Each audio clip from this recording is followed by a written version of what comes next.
Hello and welcome to a very special episode of Movies You Miss podcast. I'm Vee. I'm John. And today we are doing a 2022 movie wrap-up. Oh yes, can't wait, so excited. Because there's a lot of movies that I watched last year. Yeah, I need to try to keep up with you a little more this year. I think you do. Haha. And the cool thing about my movie list is majority of them were seen in theaters. Now, granted, I did watch a lot of them on streaming, but I made it a point to go to the theaters last year quite a bit, and I think I might have gone within the 20 to 25 range of seeing movies in the theaters of last year. So that's already started this year because I've already seen Avatar: Way of Water again to start off 2023. Now, we are normally a movie recommendation podcast for anybody who's listened to us before, but today we are actually going to go through all of the movies that we watched last year and let you all know which ones we think were the best of the year, which ones we're seeing, and then which ones you should avoid at all costs. I can't wait to get into the avoid at all costs because those that know me and have read my manifestos on Facebook know that I get very passionate about the movies that I don't like, especially if I really hate it. And I don't think I really hated a whole lot of movies last year, but there's definitely some movies on my you can never see or waste your time with list today. Agreed. I think you were strategic in the movies you watched, and there were a couple that you would have absolutely hated that you just straight up skipped. That's very true, too, yes. And of course, there's definitely some that I really wanted to watch and get through before we did this episode. Case in point, RRR. I really want to check that one out. It's supposed to be quite spectacular. And it's on Netflix now, and it just won the Golden Globe for Best Original Song. Yes, I think there are several 2022 movies that we won't discuss today that we will actually touch on for our Oscars episode coming up in a little over a month. And speaking of Oscars, the nominations just came out yesterday. There's a lot of processing happening on both my end and V's end, so we will have our opinions for you next week. That's right, but for this week, do you want to jump into our movie list? And John and I really like to start off with bad news first and end on a high note, so we are going to kick this episode off with the movies from 2022 that you should absolutely avoid at all costs. Yes, my movies that I absolutely hated last year. And there's actually a few on here that I didn't really necessarily hate with a burning passion, although there's a few of them. And I'm going to start with one that I actually went and saw as kind of an accident. I went to see The Thing at the drive-in theater right down the road originally. And I was like, you know what? I'm going to stick around for the second because they do double features. And it was October, so they were doing horror movies. So it was The Thing and Halloween Ends. And about an hour into Halloween Ends, I turned the car on and drove out of the parking lot because that movie fucking blew hard. That was an awful flick. If there's ever any proof of a movie you should miss, it's literally leaving halfway through. It is leaving the theater, yes. And I have very rarely ever walked out of a movie or driven out of a movie. And I can now say that I've driven out of a movie. I think that's kind of fun. So that's the first one for me, Halloween Ends. The second one is actually another movie that I had to sit through at the drive-in because my wife and I originally went to go see Elvis. But this movie was the first movie to play before Elvis. Strange pairing. This was the Minions Rise of Gru movie. What a god-awful, annoying fucking movie. Oh, that movie sucked so bad. I love that the audience is finally, after 8 months, hearing how we hate movies because we normally recommend movies on this podcast. So great. It's actually a really refreshing moment. This is very zenful for me. This is very liberating I'm really for both getting my anger us. out. It very much so. Hell yeah. So those two right there, hated with a burning passion. This one I actually hated and wanted to burn the theater down. This was a remake of the... And I'm only saying burn the theater down because this is the remake of the Stephen King, Drew Barrymore Firestarter with Zac Efron. Fuck that movie. Fuck it every possible way and not the good way. That movie sucked. My wife and I were so mad because the night before we had watched the original and thought it was fantastic. And good God, I just felt so bad for Zac Efron. So Firestarter, you can definitely avoid.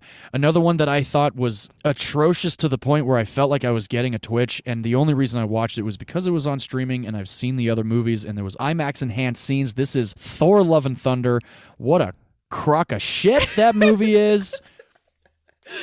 In every sense of the word. The first movie on both of our movies you should miss lists, Thor Love and Thunder was, agreed, atrocious in every sense of the word. And god damn it, what a horrible waste of Christian Bale. Oh, most definitely. I might give this one another shot, but I really just it was one of those movies where my eyes were moving around in every section of the screen far too much for me to pay attention. It was Doctor Strange in the Multiverse of Madness as a sequel to whatever the show was, the Scarlet Witch, WandaVision. No thanks, not into it. There was one sequence that was great when he's going through all the verses. The animation and special effects there were spectacular. Other than that, nope, not for me. I did not like that movie either. I was really disappointed in a couple of things about it, including the villain choice. I think they went in kind of a weird direction where there was end credit scenes from the original Doctor Strange that set up the next villain quite well and could have been really interesting and raised a lot of ethical questions for Doctor Strange, and they decided to go in a completely different direction that I don't think panned out. I completely agree. And the final one that I have on my list of most hated films was a movie that V and I both watched together. Yes, we did. The morning that we went to go see Avatar: Way of Water. This is the Dwayne Johnson, Pierce Brosnan, caper Black Adam. Terrible movie. We watched it together. Movie. It is on both of our movies you should miss lists. There's not much else to say. Yes, it is. No, there's really not. And the final one, I'm adding it to it because it really just made me angry, was a horror film last year called Smile. I watched it just the other night, and there are times when even the lowest budget horror movie will give me a bit of dread. This movie just didn't do anything for me. Didn't scare me. I kind of laughed at the end. So there were 3 horror movies last year that I thought were not so good. And that's my list of movies to truly miss. And, I've been really struggling with this final one, and I think I'm just going to put it in the movies that you can take or leave, and so we'll get into it then. So, V, I'm curious what your movies you should miss list looks like this last year. Yes, as we've discussed, there are a couple that we share, movies we both saw that we both agree on that are missable. And so the additional movies that I watched that thankfully John didn't have to sit through are most recently The Bad Guys. It's a DreamWorks animated film, unfortunately voiced by Sam Rockwell, who we both are big fans of on this show, and it just really fell flat for me. I felt very long, and the pacing was wrong. And yeah, I actually turned it off midway through. Oh, wow. And didn't enjoy it. Thankfully, I had streamed it at home, so it wasn't a huge loss. The Gray Man, which is a Netflix-produced movie. Oh, yeah. Which was god-awful. I really enjoyed the actors in it, Ryan Gosling and Chris Evans, but Chris Evans as a deranged villain was so over-the-top, campy, ludicrous, it just fell super flat in a trying to be serious movie. Hated The Gray Man. Never saw that one. Skip it. And you hate Netflix productions anyway, so it's easy for you to skip that. Majority of them, yes, I do. And the last 2 movies, which were terrible, which most people will agree were terrible, were Morbius, the Jared Leto-led superhero movie that is one of the worst superhero movies I've ever seen in my entire life. I almost watched that the other night, actually, to do a 2022 Marvel roundup for myself, but I was like, you know what? I'm not going to. I'm not going to. That's one of those movies I know I should miss. And the last one, John will thank me for and appreciate that it is on the worst of the worst list. It is Jurassic World. Jurassic World Dominion. Yay. For anyone who knows John, Jurassic Park is his all-time favorite movie, and so it is actually insulting to his soul that Jurassic World movies are being made still. Yes, it is. And I can confirm it was a garbage movie. As can everybody that apparently has seen it, and I think it's hilarious that a lot of people have come to me and be like, "What'd you think?" I'm like, "You don't know me, then." Yeah, exactly. It's a friendship test. One of my best buddies just hit me up the other day. He goes, "Have you seen Jurassic World Dominion?" And I said, "Fuck no." And he just laughed, and he's like, "Oh, I have it on in the background right now. I don't understand what's going on." I'm like, "Yeah, that's what I hear about it, and there's no way." And John, you have a couple of movies that you said you're on the fence about. Yeah, I'm on the fence to throw these in the missed category only because the casts were great in these movies, and they were. One of them was more entertaining than the other, but they both had entertaining moments. And they were both romantic comedies, and those that have been listening to the show and those that know me actually know that I do enjoy romantic comedies. The first one I'll talk about is Ticket to Paradise with George Clooney and Julia Roberts. kind of missed the mark for me. There were a few moments that I thought were humorous. Again, clever little movie, very beautiful locations. So, of course, we're watching two beautiful Hollywood types in beautiful locations again, which there's nothing ever wrong with doing. And then the other one is The Lost City with Sandra Bullock, Channing Tatum, Daniel Radcliffe, and Brad Pitt. On the fence about that only because I've watched it 1.5 times. The first time I fell asleep. The second time was on the plane coming back from Orlando. And I laughed quite a bit. I thought Daniel Radcliffe was great. Brad Pitt's whole shtick was quite entertaining, too. Those are the types of movies that I like to put on like a rainy day with the wife, and just kind of like have in the background while we talk or, play or do a puzzle or something like that. So entertaining enough, but not anything that blew me away. Yeah, and not egregiously insulting as the other movies we just discussed, which is why we're on the fence about him. And I agree. I think that Ticket to Paradise was extremely forgettable, and I actually didn't like either of the characters that Julia Roberts or George Clooney were playing. I liked The Lost City much, much better if we were comparing the two. But again, I had actually, when we were making our list of movies that we'd seen last year, I'd completely forgotten that I'd watched both of them. So that's why we're kind of on the fence with both of these where, they're missable. But rom-coms, I think, are more forgivable for being bad as a genre. Right. And so I think that's why both of us are on the fence of like, you could watch it. You're not going to hate. Yeah, that's a good You're point. not going to hate the TV like you would with other movies we just discussed. Right. Exactly. Yeah. No, absolutely. I completely agree. And both of them are shot all over the world in beautiful locations. So like I said, there's nothing ever wrong with watching beautiful people in beautiful locations. Absolutely. And a couple of months ago, my family visited the Australian shooting locations for Ticket to Paradise, actually.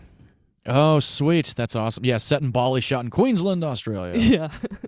Sweet. Well, that moves us along then, I think, Vee. What do you think? Yeah, so next we are in the category of movies you could miss. These are the ones that are movies that aren't the best of the year, but also didn't make us irrationally angry because they were terrible. Exactly. So on my movies that you could miss or could take or leave, I've got quite the list. And the thing is, this list is kind of arbitrary also because there's definitely some entertaining movies in here, but they're not any that I, like, if anybody's like, oh, is it a must-see? Mm-hmm. I'd be like, you could, if you wanted to spend the time with those characters, definitely give it a shot. But if it's something that you're just like, you don't necessarily care too much about, then you can move right along, and that's fine. And that's what I feel this list of my movies kind of entails. The first one I will start off with is a Disney sequel, Disenchanted, the sequel to Enchanted. Thought it was fine, a very decent sequel. The music and songs were good. Maya Rudolph was great. Overall, it is a completely forgettable sequel in the realm of Disney. I couldn't tell you even what went on in that movie, but it was entertaining enough to watch. I'm curious, did you see Disenchanted? I ended up not seeing it because there were so many reviews saying it was so bad and I didn't want it to ruin the first one for me. Oh, gotcha. But now that it's in your movies you could miss category, maybe I'll give it a shot this year at some point, just for fun. It's on Disney Plus. Definitely worth your time because there's a lot of cool special effects. The second one is a Netflix produced movie, and the only reason it's on this list is because you definitely could take it or leave it. Especially if you have no idea about this story. It's based on a true story. I read the true crime novel. It's called The Good Nurse, starring Eddie Redmayne and Jessica Chastain. I just did a watch party with some friends of mine who read the book along with me. We all three really enjoyed the movie. The performances were great. It actually really ripped a lot from the book, so it's not one of those took liberty type, of movies. They really did sink their teeth into their research for learning about this guy, Charlie Cullen, who Eddie Redmayne plays. And if anybody's curious about it, it is a true crime novel set back in the 90s about a doctor that was killing a bunch of patients and getting away with it for quite some time. Ew. Yeah. So definitely check it out. Again, great performances. It's Netflix. Those that have listened know that I have an issue with Netflix as a production company, but that is what it is. My next one on this list is also another sequel. This is the Kenneth Branagh-directed, Gal Gadot-led Death on the Nile.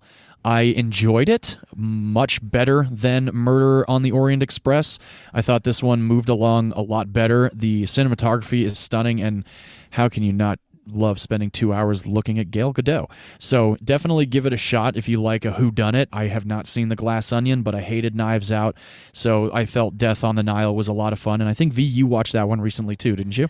I did, and I really enjoyed it. I was surprised because both Murder on the Orient Express and Death on the Nile had gotten terrible reviews. But the other night, I was just really feeling like I wanted to have some sort of escapism, popcorn-style movie where I didn't have to think that much.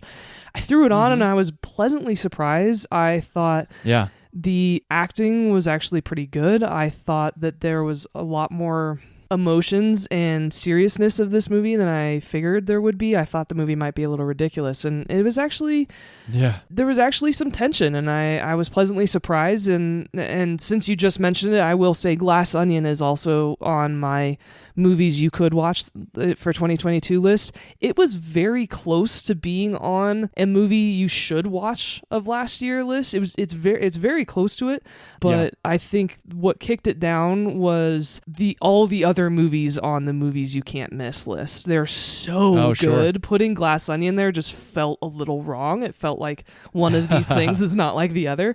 And so Death on the Nile and Glass Onion are two very fun whodunit films that are certainly worth watching from last year. Sweet. Moving along on my list of movies that you could see, take it or leave, in my opinion, the Alex Garland, Jesse Buckley-led Men. Strange movie. I saw it in theaters. I am a big Alex Garland fan. He wrote 28 Days Later. He wrote and directed Ex Machina, wrote and directed Annihilation with Natalie Portman. Men is a very strange film about a woman that goes to an Airbnb in the UK, and strange happenings just kind of follow her. Very disturbing movie. It's one of those movies where the end is so twisted and fucked up that you really can't forget, and I kind of like that about Alex Garland. So Men is definitely on the give it a shot if you feel like it, or you could also miss it. It wasn't like spectacular, but it was an enjoyable film, and I don't think you saw that one, did you, V? No, because I don't normally watch horror movies on purpose unless you make me. Right. Yes, and I wouldn't have made you watch Men. Men was very strange, and I talked to a lot of people about it, and they agreed that it was a strange one. I would watch it again, though, and again, that's just my fandom for Alex Garland. Next movie, moving right along, this was a tough one for me because I really liked the performance, but the movie itself pissed me off a lot. And I'm talking about the new Darren Aronofsky, Brendan Fraser, The Whale. Beautiful performance from Brendan Fraser, definitely brought me to tears. Great direction, great cinematography. Overall, though, the character, as human as he was, is just something that I always fear I might become. And I think that's just the majority of people. Maybe, we always worry about our weight, and we always worry about the caloric intake and like what we're eating and like how we might look to other people when we eat and this, that, and the other. And that was one of those movies that really kind of rubbed me a very certain way. And I don't know how many more times I would actually sit and watch that one, where I would definitely watch The Wrestler again. And I love Black Swan. And again, these are character study films from Darren Aronofsky, but The Whale was, I think, the first movie from Darren Aronofsky that actually made me angry. It's tough to say it was enjoyable because it was a heavy, heavy movie. Maybe triggering, I guess, might be a good word.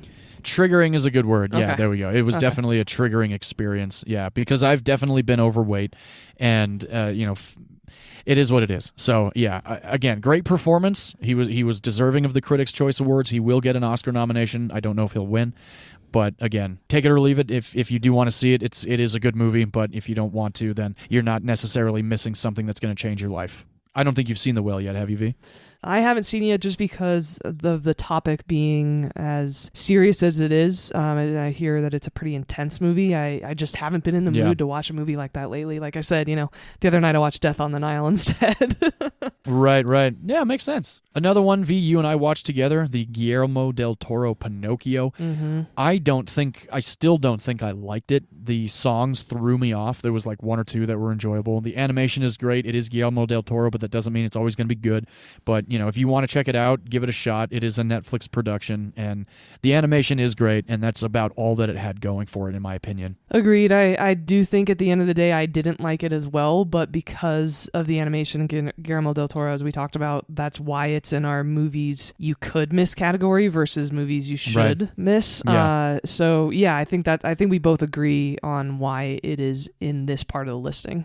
Definitely. Next one is a ridiculous film directed by Roland Emmerich starring Patrick Wilson and Halle Berry. This is Moonfall. I saw this in theaters and I had a blast. Why did you watch that movie? Because it's Roland Emmerich and he directed Independence Day and Stargate, and I will always support Roland Emmerich. And Moonfall was a lot of fun. The special effects were great. I love a disaster flick where the Earth or California is just getting destroyed. And I know that Roland Emmerich didn't direct San Andreas, but I love San Andreas with Dwayne Johnson. Moonfall was just a lot of fun, and it touches on the idea that the moon is actually an alien base and this kind of shit, and there's a lot of Independence Day going on in Moonfall, so that might be another reason why I enjoyed it. But definitely, if it's on HBO and you're scrolling through the channels and it's like 10 minutes in, you don't need to see the first 15, 20, 30 minutes of this movie. You will know exactly what's going on, even if you jump in an hour later, but it's a lot of fun, and that's kind of what I enjoyed about it. And going along with the fun movies of last year, this is another one that I had fun watching and do wish I would have seen in theaters because it was in 3D. This is the Tom Holland, Mark Wahlberg Uncharted.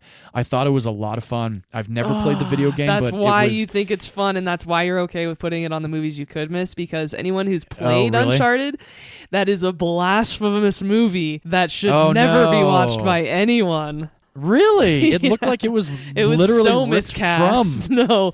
Horrible really miscasting, yeah. Because Tom Holland's hot right now in terms of his bankability and star power. Most people who play that game were really pissed about that movie, including me. Oh, okay. Well, there you go. Listen, I never played it, but it was definitely one of those games like, I got to check that game out. I liked the opening, and the opening put me in a good mood, and I don't know. I had fun watching it, but That's again, good. I'm not. No, I'm glad you had fun. Yeah. Yeah, it is what it is. Another one is a whodunit caper set in the UK with Sam Rockwell. This movie is See How They Run. Very entertaining, hour and a half whodunit cop caper, and very reminiscent of Wes Anderson, who I do not enjoy. This movie was a better Wes Anderson movie without having Wes Anderson involved. Yeah, Wes Anderson is one of the most overrated directors. My wife is a major fan, and it hurts me to hear her say how much she thinks he is brilliant, and they are the exact same fucking movie every goddamn time. But Agreed. See How They Run was entertaining. Next one is another Disney movie, actually, and I liked this movie, and it's only on my to miss because a lot of people, it might go over their heads. Maybe, I don't know. I don't know a lot of people that saw it. This is Chip and Dale Rescue Rangers. I thought it was great.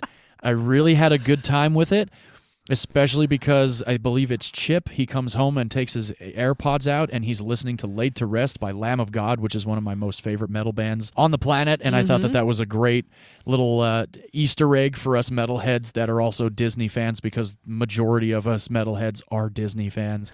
There are metal fans? Because there was for any of you who don't know, there was a very weird interview with Cate Blanchett on Graham Norton's show. It wasn't that weird. It was. So no, it was not. Margot Robbie was talking about how she's a metalhead and has gone to a bunch of shows, including Slipknot, which is so cool. And I love that. Made so John awesome. and I like Margot even more.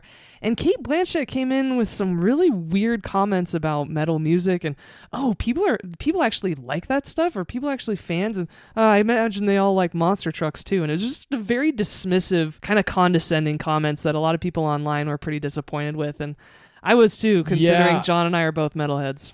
Yeah, and I think you took it the wrong way, like I had said, and in all seriousness, the way Cate Blanchett asked Margot Robbie about how she actually likes metal music is how anybody that doesn't listen to metal music asks me if I like metal music.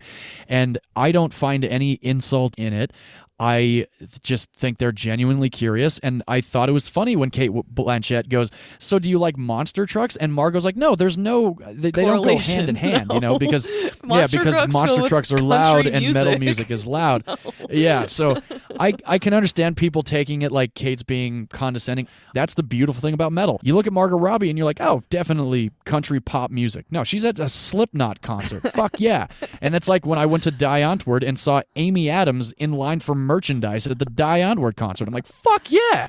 Like, I love that. I've been a metalhead for 25 years of my life, and people still are like, "You really like metal?" And I'm like, yeah. I really do. I really fucking do. So yeah, but Definitely Chippendale Rescue Rangers. A lot of fun, cool animation, great pop culture references over the last 25, 30 years. Give it a shot. It's on Disney+.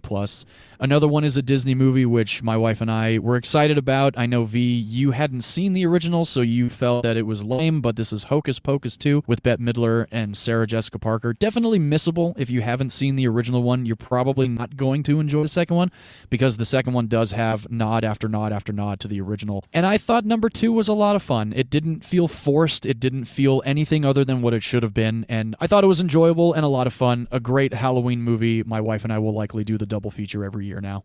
I totally forgot that I'd watched it, so that's another movie to my movies you should miss list. Definitely down at the bottom. Oh. I had watched Hocus Pocus before watching the second one. I did do it justice. Oh, okay. Sorry, However, I thought you hadn't seen the original one. But however, because I hadn't watched it as a kid, there isn't that nostalgia piece that's tied to it, so I wasn't as forgiving as I'm sure a lot of people were. But yeah, I thought Hocus Pocus 2 was an absolutely terrible movie. Oh, well, all right. I guess that's fine. V, this one might hurt a little bit. This is on my you could miss, you could watch. It's fun. I didn't see it in theaters. I should have seen it in theaters. The cast is stacked. It's a lot of fun. It's action-packed. It's Brad Pitt led. Aaron Taylor Johnson's also in it. This is Bullet Train. No! Bullet Train was fine. It was fine. But it wasn't something that I turned off and was like, yeah, I didn't have that surge of energy that I thought I would have. Granted, though, I watched it at home. I think if I had seen it in theaters, it would have been a completely different experience for me. Wholeheartedly agree, because that is on my best of the year list just because it's so goddamn fun. Oh. Yeah, it was definitely fun. And again, I didn't see it in theaters, so I definitely it was so fun in theaters. Screwed up doing that, yeah.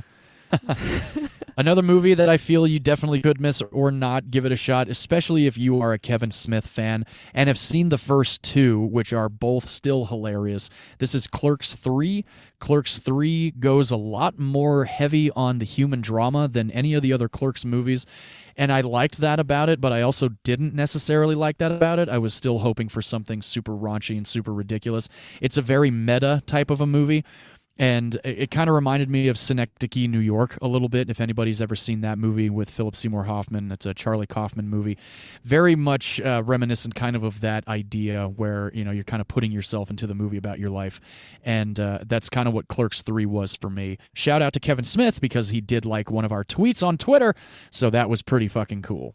Yes, I actually went to the premiere of Clerks 2 back in the day when it came out and have met the cast, all awesome people. Really, really enjoyed Clerks 2 as a movie.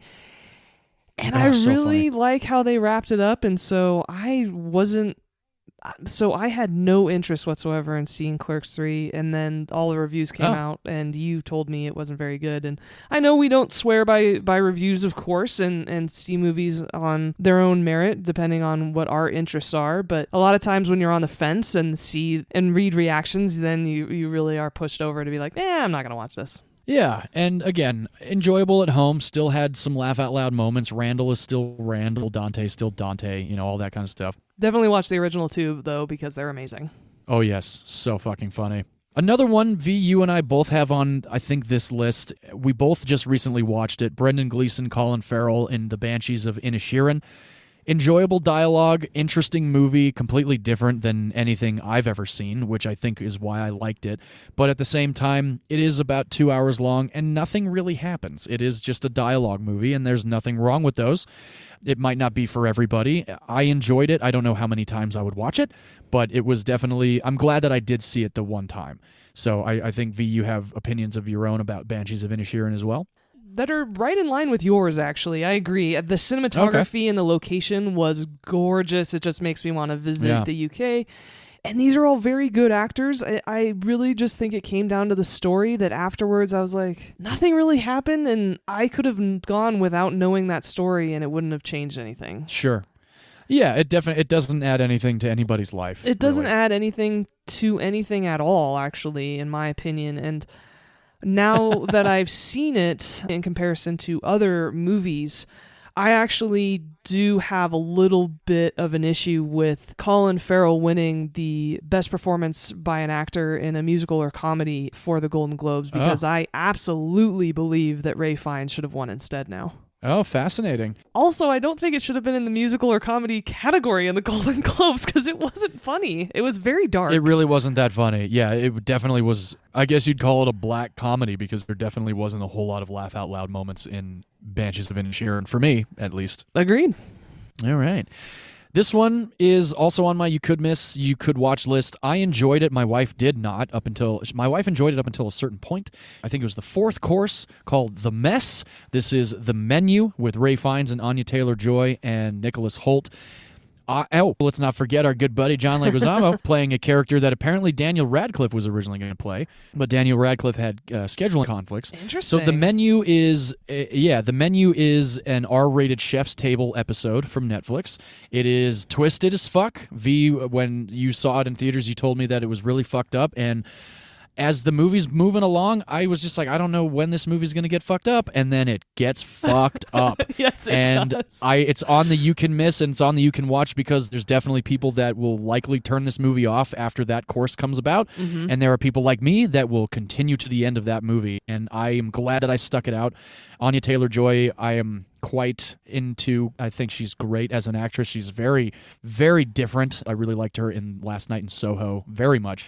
But yeah, The Menu is a lot of fun, and I think I'm in agreement with you, V, about Ray Fiennes should have taken over Colin Farrell, definitely. The Menu was a far more interesting story. Yes, and I agree with you also with the placement of this movie. It is fun. It's gorgeously shot. It's interesting. I think it's in the take it or leave it category because it depends on the person watching the movie. My sister Shannon really liked it. She's like, oh yeah, that was a fucked up movie. And I was like, yeah. And she said, oh, it was great. And she had a lot of fun with it. But my other sister, Amber, would absolutely hate that movie. And so, it just depends on if you like twisted tales of social commentary, I think is the best way to describe that movie.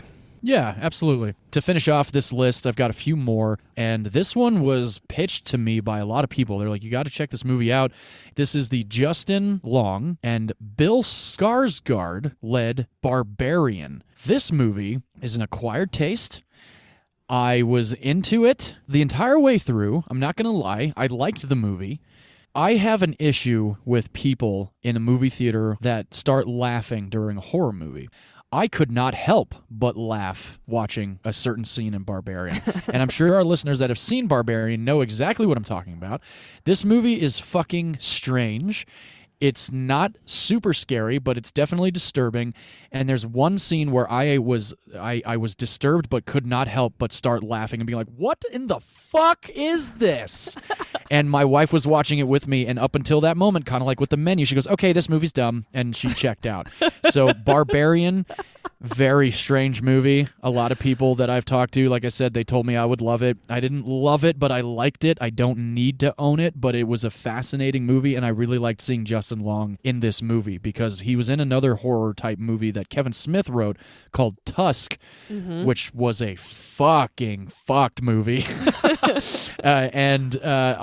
The funny thing was Kevin Smith was coming out with some fucked movies at the time. It was Red State, and then he did Tusk. Red State is fucking awesome. For anybody that's ever not seen Red State, check that shit out. That movie is nuts. But Barbarian, that was quite an entertaining experience watching Barbarian. All right. Hadn't heard of that one yet, and actually hadn't heard you mention it before, so I'm glad you talked about it in this episode. Oh, yeah. I don't think you would enjoy it Probably at all. Not. But you are a Bill Skarsgård fan, and it just takes a turn at one point, and you're just kind of like, where is this going? Another one on my list here is The Secrets of Dumbledore, the Fantastic Beasts movie with Jude Law and Mads Mikkelsen. Not a bad movie. Had some good special effects. Kind of forgettable for me. I understand going back and doing the origin stories of all of Harry Potter's characters, but do we really need it? I don't know. My wife seems to think we do, so there it is. Another one's a Netflix project with Ryan Reynolds, The Adam Project. Yes. I thought that was pretty good. A missable or give it a shot. I think it's like an hour and 45 minutes. A good hour and 45 minutes. Jennifer Garner's in it too, if I remember correctly. Yep, and Mark Ruffalo, and I really enjoyed that movie as well. It's also on my movies you could miss list, only because it's a bit forgettable. And Zoe Saldana's in it. We are fans of all of these actors. I don't even remember. Exactly. It's just, it was good. Yeah. Great family movie. It was very forgettable, which is why it ended up on this part of my list. Yeah, and that is my biggest problem with the streaming movies, is that there's so many of them that you do want to give a shot, and you just kind of forget which ones you watched because there's so many that you're watching. That's the one reason why I still like going to the movie theaters, because like, oh yeah, I saw that one in theaters, and I'll like have that memory of being in the theaters and being affected by it a certain way. So yeah, Adam Project, again, was fine. Another one I should have seen in theaters, Idris Elba, Charlotte Copley, Beast. Should have seen that in theaters, but I watched it at home, and it was an exciting flick. I really enjoyed that one. You can see it, you can check it out or not. It's just an enjoyable kind of animal, not really horror movie, but it's intense. It's got some moments and a great cast, so you can't really go wrong there. Yeah, you can. Look at Babylon. Oh, I have not seen Babylon yet, but ensemble cast we'll see movie. if I'm going to have to. Yeah. Another one that I actually enjoyed, and it was kind of tough to put this on this list because it was a very enjoyable movie. It's a movie called Valet. It is a film about mistaken identity, and it's very entertaining. My wife and I watched it. I think it was like an hour and a half. Again, Hulu produced. Very funny. Had some great moments. Definitely check it out if you want to. It's on streaming, so I didn't think this one was super forgettable, which I guess is kind of high praise for a streaming production. Mm-hmm. Another one with Nicolas Cage and Pedro Pascal. I wanted to see this in theaters, but I actually watched it on a flight. This is The Unbearable Weight of Massive Talent. Very meta movie about Nicolas Cage playing Nicolas Cage. Had some very entertaining moments, and it just kind of went on a ridiculous road trip, but that's fine. And it was entertaining. I don't know how many other times I'd watch it, unless like V, you were over and like, let's watch that. It's not one I need to own in my collection, but an enjoyable film nonetheless. Did you ever see that one? I didn't, only because I'm not a big Nicolas Cage fan, but I am a Pedro Pascal fan, so. Ah, yes. It was it was the talk of pop culture for a hot minute at the beginning of 2022. Oh yeah. I mean, again, everybody was waiting for Nicolas Cage to do a movie where he played himself, and there's Neil Patrick Harris is in it too, and Neil Patrick Harris is really funny in it. Nice. Yeah, so my final three, two I've mentioned on the show already. Don't Worry, Darling, the Olivia Wilde directed, Harry Styles and Florence Pugh starring drama. Very entertaining. Like I said, it's like Ready Player One meets The Stepford Wives. I enjoyed it. The other one is Hustle with Adam Sandler, another Netflix-produced movie. I thought that was a better performance by Adam Sandler than in Uncut Gems. I think Uncut Gems is an overrated movie. And the final one that you could either see or miss if you wanted to, an enjoyable movie, but I still think his first one is his best movie. This is Jordan Peele's Nope with Keke Palmer.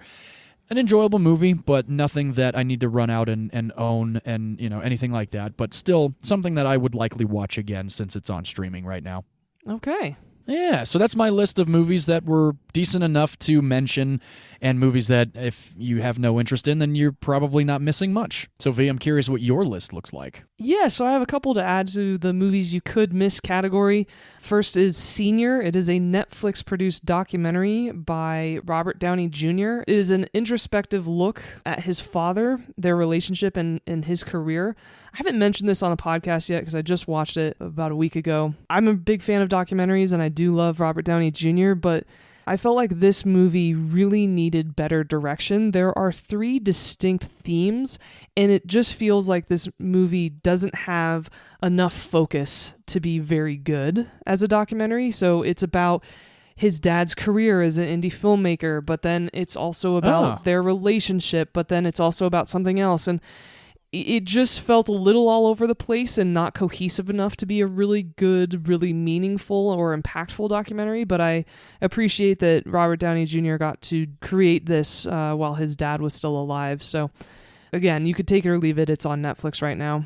And the funny thing is, this is my pick for next week. This is a J-Lo-led, Owen Wilson starring rom-com called Marry Me, which I really, really enjoyed. It is absolutely my number one guilty pleasure rom-com right now, which is why it's our pick for next week. So I'm spoiling our next week's episode a little bit. Apologies. We'll talk about that towards the end of the episode. But Marry Me is a very fun movie, but it's in the movies you could miss category for me this year. And a movie that you haven't seen, though I do recommend it because this is my favorite horror franchise.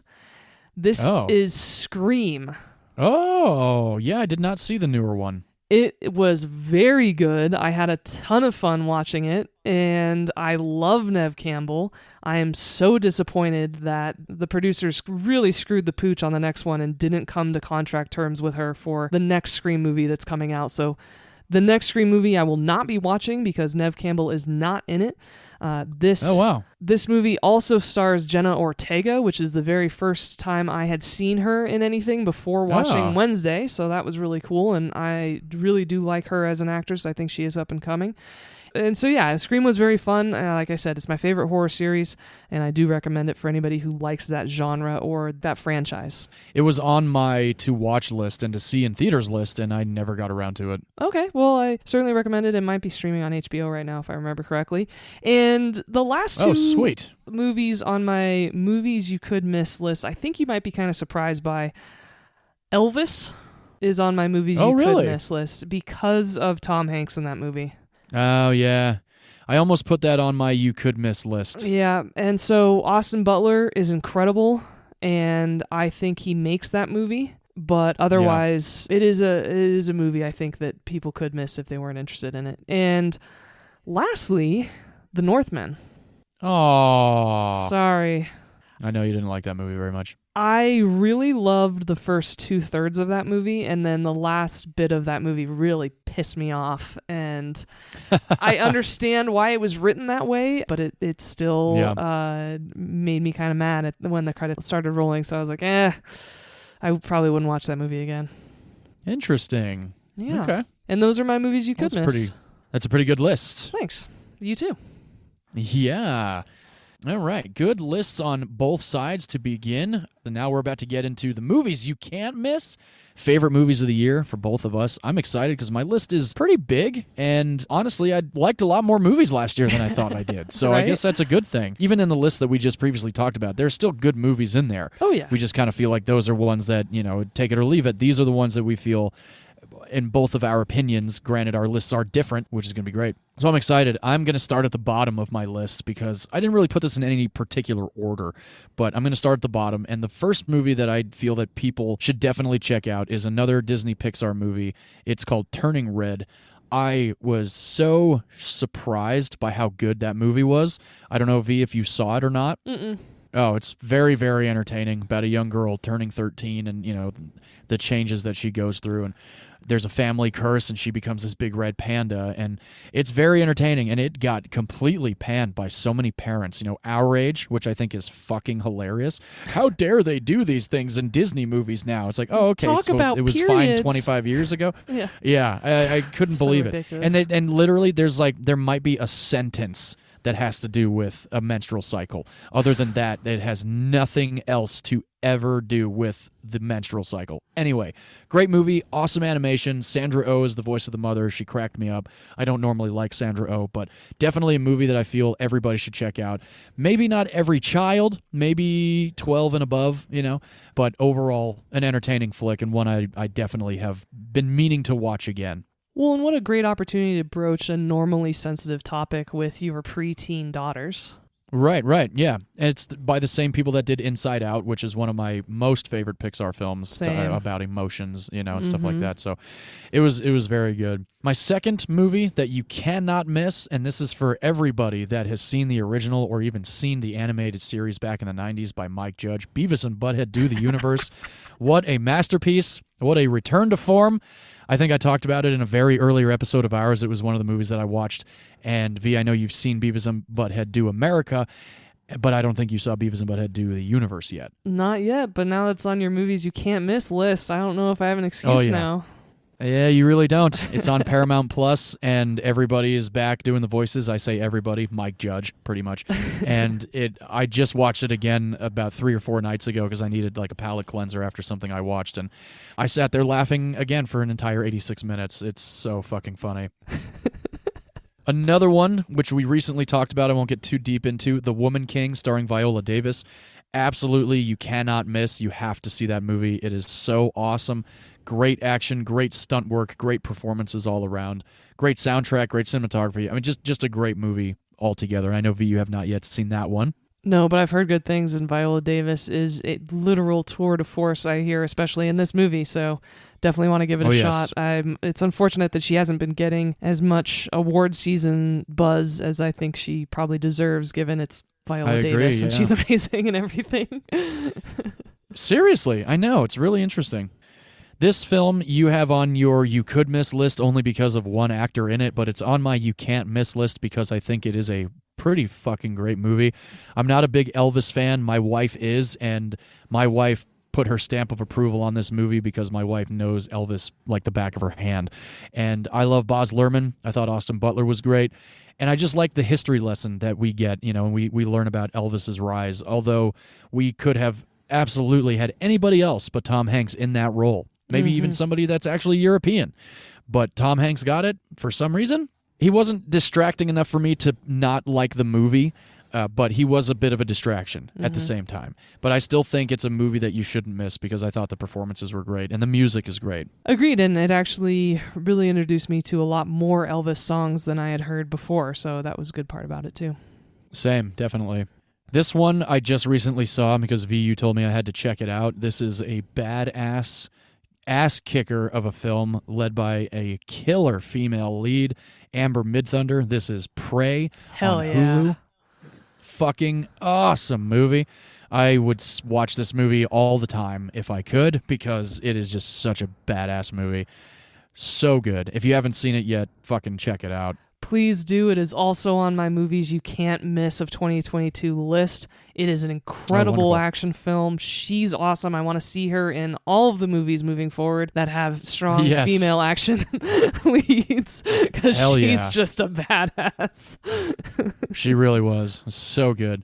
Another one on my list here that you can't miss, I know a lot of people did because it was in and out of theaters really fast. This is Idris Elba and Tilda Swinton in George Miller's 3,000 Years of Longing. Awesome fucking movie. I went just kind of on a whim. I only read like 2 sentences about what it was about, and I love both of them, and I really like George Miller's movies. And this movie was completely different than anything that I had even anticipated. The special effects were awesome. The stories were awesome.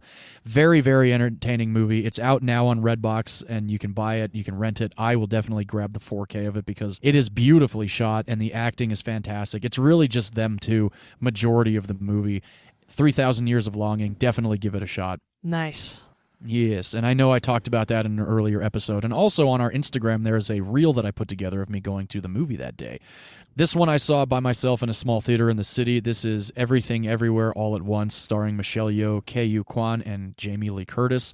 Another one, this was a tough one for me to put on the movies you can't miss list. It was almost on my movies you could or could not miss, but I'm putting it in the can't miss category because he's one of my favorite directors and it's about his life, and this is The Fabelmans.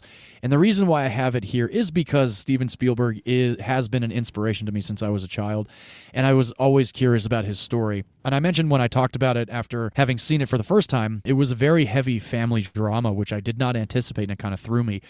I wasn't sure about how I would react to the family drama aspect of it. It's very heavy. It's a very heavy drama, but I really did love a lot of the nods to how Steven Spielberg got into movies and how he started editing and how, his father really only thought it was a hobby and it wasn't going to be anything else and this, that, and the other. So The Fabelmans is definitely on my you can't miss list. Yes, and I think that his speech at the Golden Globes actually helped you understand the movie a bit more, if I remember correctly. A little bit. Nice. Yeah, definitely. Again, a very enjoyable movie, but a heavy one at the same time. Okay. Next film that I feel you can't miss, only because I really liked the first one a lot.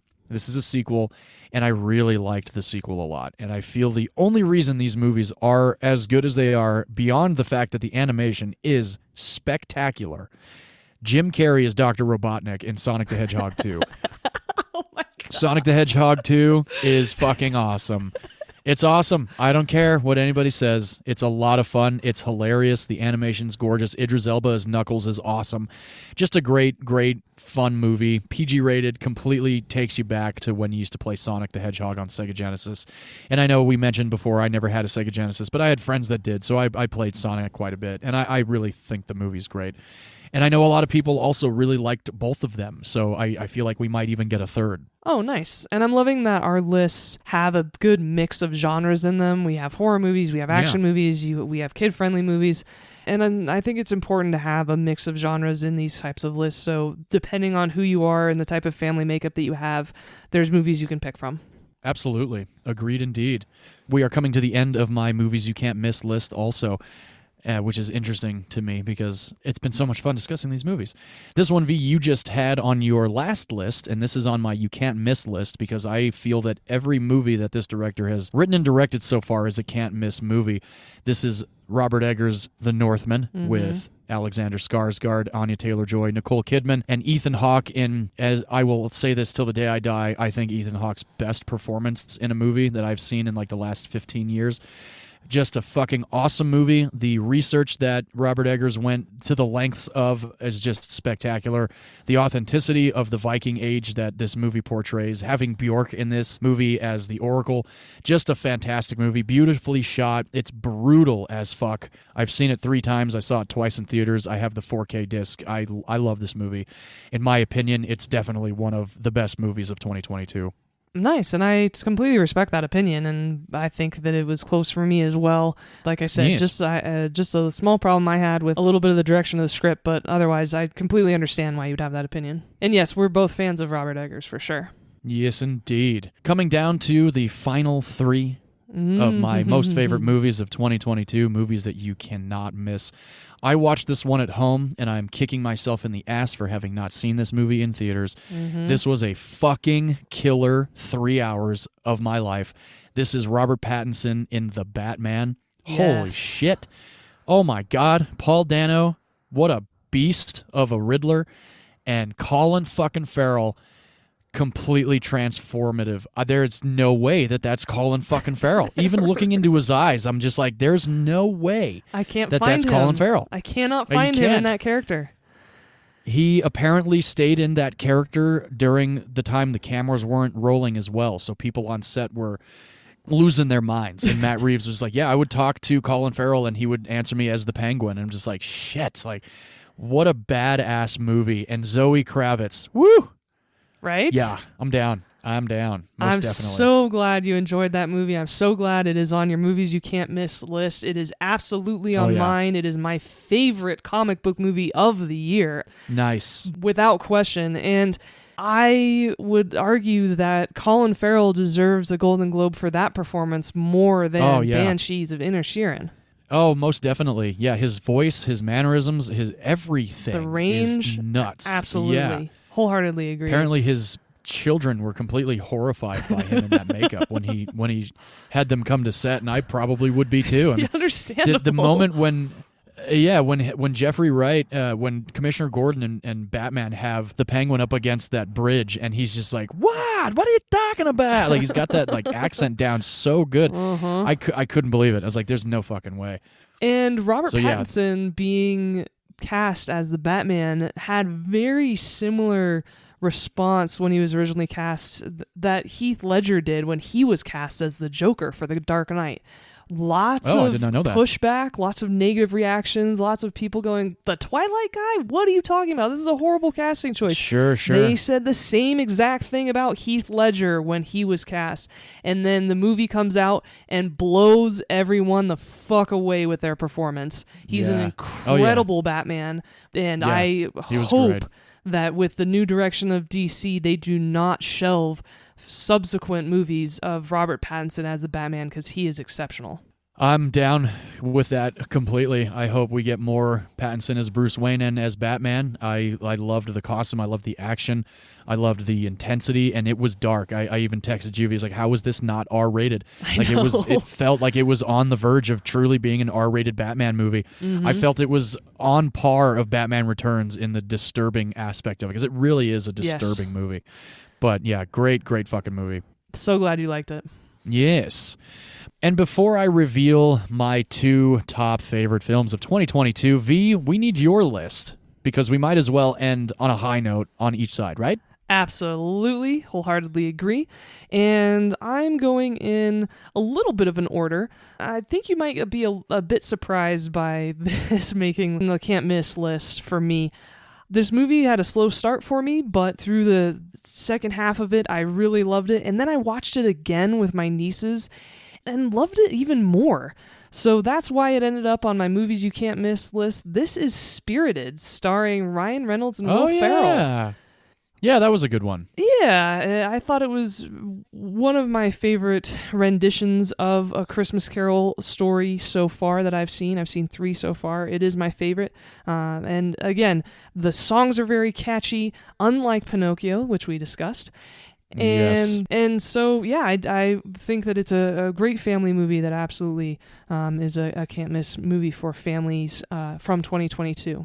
Sure, agreed. My favorite Marvel movie of the year, and close second to The Batman, is the MCU's follow-up. It's a sequel, Black Panther: Wakanda Forever.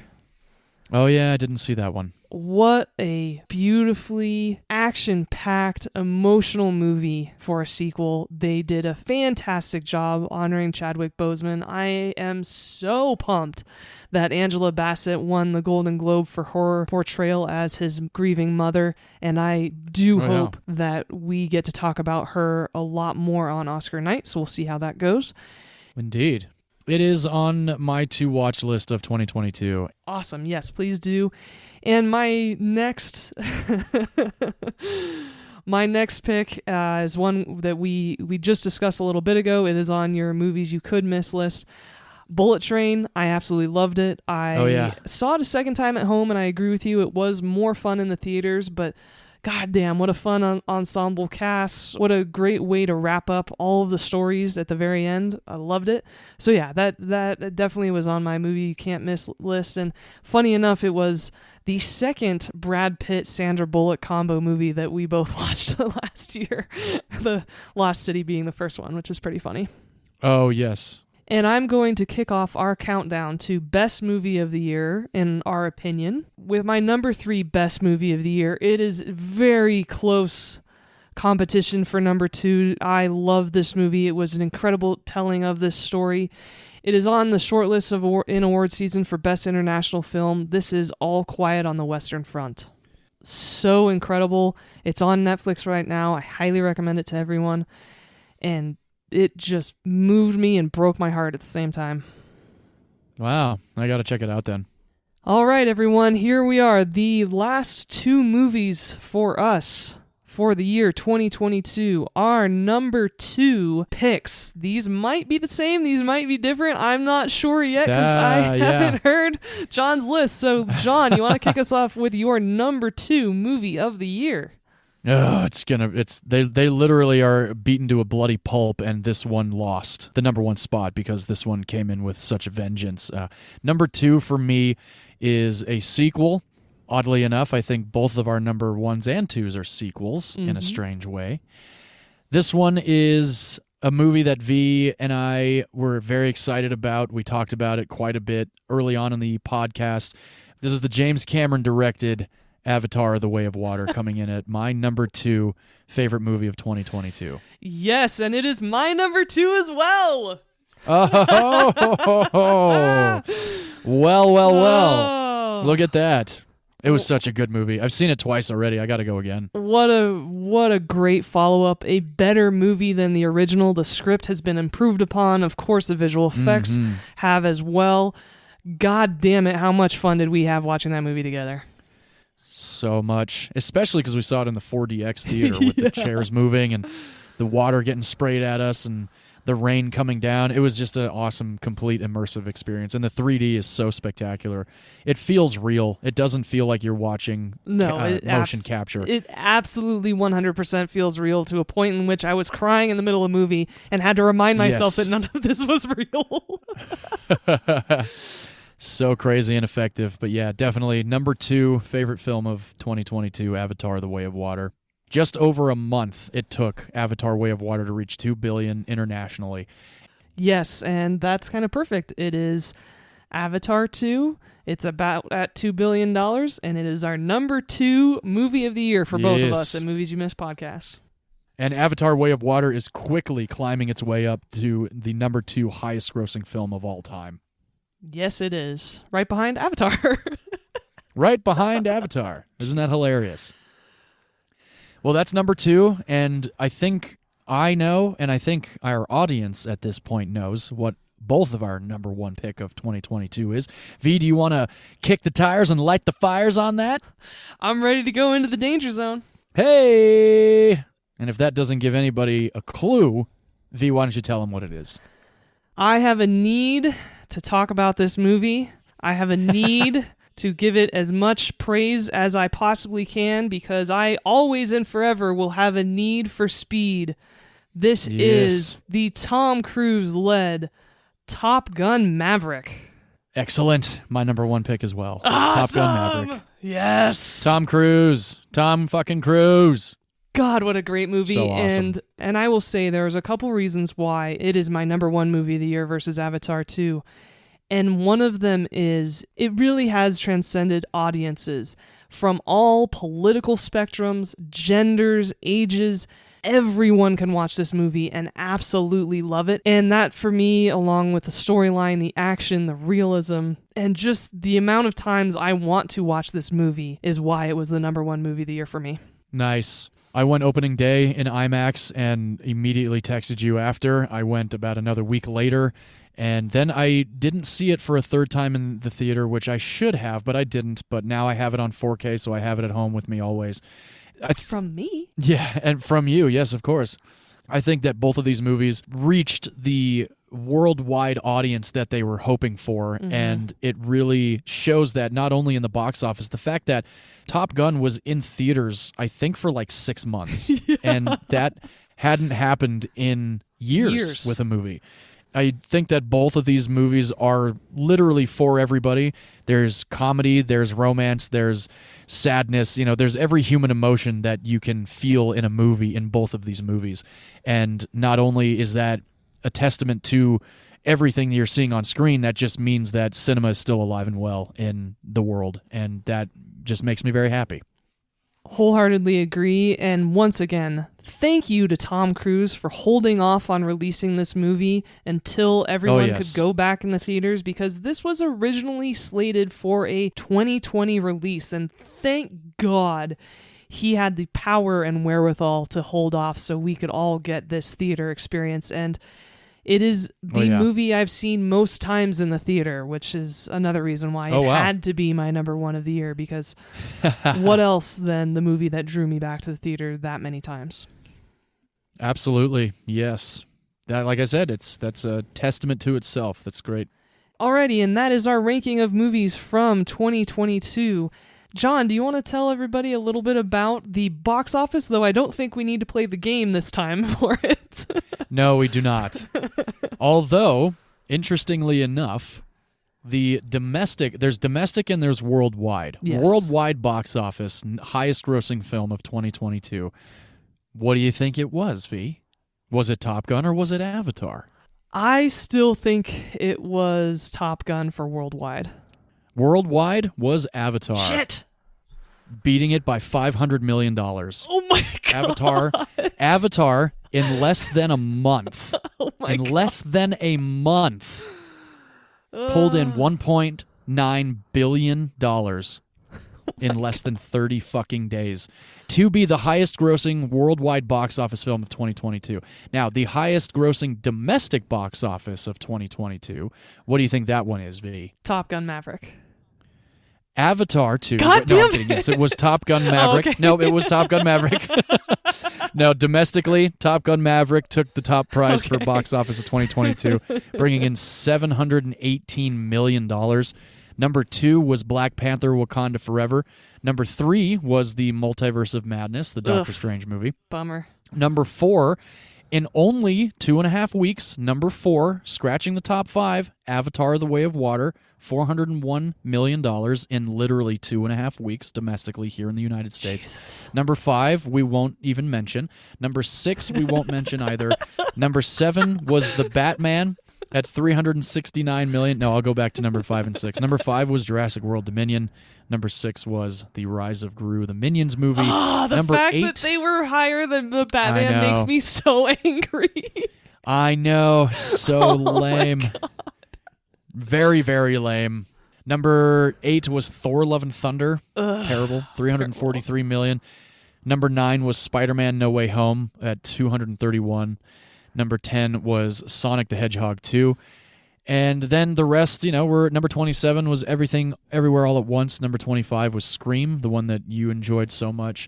Death on the Nile was number 36. The Menu was number 42. Okay. Yeah, Beast was number 46. The Northman was number 44. The Unbearable Weight of Massive Talent was number 53. The Fablemans was number 67. Strange.